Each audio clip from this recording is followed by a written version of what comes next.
So I think I mentioned earlier, like the first part in chapter 10, that I think it's funny that we all get excited about thunderstorms, where thunder isn't the thing that's going to kill us, right? But thunder is the thing that scares the bejeebies out of us. So thunder is that loud boom or that kind of crack that is associated with lightning. And we talked about lightning.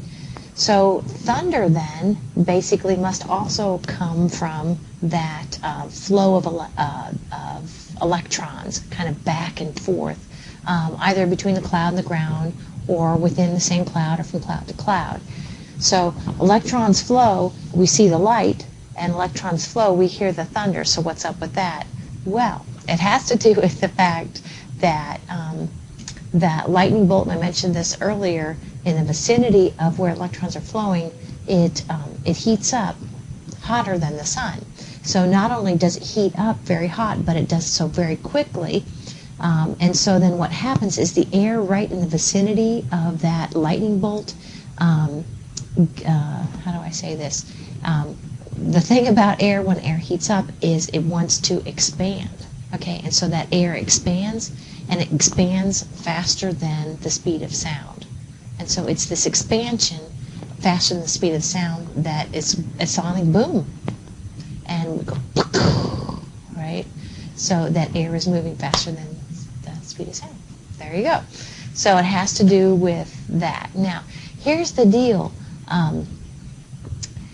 Light travels at a certain speed. Light is very fast, right? Sound is not so fast. So basically what happens is if we have a lightning bolt occur over there, we're going to see it right away, but we're going to hear it. It's going to be a delay. And so honestly, you can use that delay between when you see the bolt of lightning versus when you hear the thunder to gauge how far away that bolt of lightning is. And there's different formulas out there. The one that I've kind of grew up with is the 5-second rule. So basically, it takes about 5 seconds for every mile that sound is going to travel to get to you. So if you count 10 seconds, then it must be 2 miles away. If you count 15 seconds, that bolt of lightning is 3 miles away. But now, still be safe, though, because lightning is unpredictable. So even if it is 3 miles away, you could still be in trouble. So that's it. That's thunder. That's why it's created, and it's a classic homework question and or test question. All right. Just a little bit more about thunder. My little clicker's not working. Okay. Oh, I kind of got ahead of myself. On this slide, finally, I tell you the 5-second rule. Maybe it's on both slides. But anyway, here it is. The farther away the lightning bolt, the longer it will take for the sound to get to us. And you can gauge the distance by the amount of time it takes for the sound to get to you after the light got to you. All right. Heat lightning. A lot of times students will wonder, now, what is heat lightning? And if you think about it, usually you're kind of sitting in your lawn chairs, kind of looking maybe north or south, but you're kind of looking at the horizon. You kind of see this that you know is lightning. Okay, and so heat lightning is just normal lightning.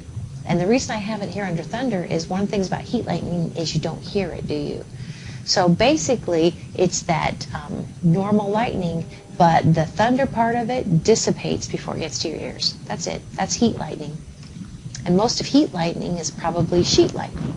That's too far away for you to hear the thunder because the thunder dies before it gets to you. Then I kind of brought these two in here. If you've enjoyed many thunderstorms, you kind of know the difference between a thunderclap and a rolling thunder. And honestly, these can kind of tell you a little bit about distance, but they cannot. What's happening with the thunderclap is it's pretty darn close, and that the thunder doesn't have enough time to kind of reverb on to get to you and bounce off of other objects. Rolling thunder is basically that it's from a lightning bolt that must be farther from you, and it has chance to kind of, fill the air and travel a little bit, tone down a little bit before it gets to you.